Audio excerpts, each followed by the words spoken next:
All right, we're back for another episode of The Mirror and the Mat. Today, Sattva, the space in between. Healing isn't just joy. It's quiet mornings, better boundaries, and choosing not to text them back. Yeah, that's healing. That is Sattva.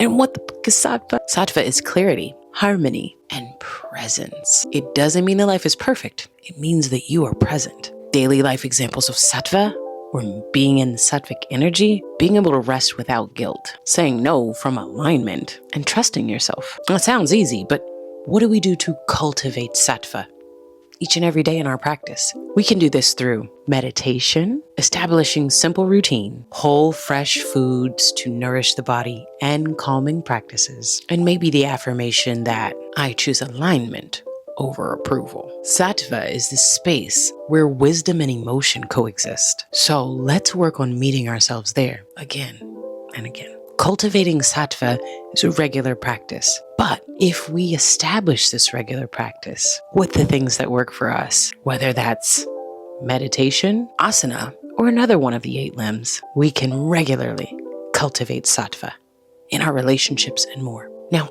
how do we use the gunas to heal relationships and regulate emotions? I'm glad you asked. So when you have those moments where you might snap at your partner one moment and avoid them the next, these are the gunas. Sometimes it's not just trauma. Sometimes it's the gunas. The gunas matter in relationships because rajas can lead us to urgency, jealousy, and panic texting. Tamas can lead us to ghosting, shutting down, or creating emotional distance. But Sattva, that leads us to pause with presence and secure communication. Now, how do we do this in daily life? First, we ask ourselves, what guna is dominant in me today or right now? You can respond to these with asana, breath, or even creating good boundaries. And maybe even speak it out loud.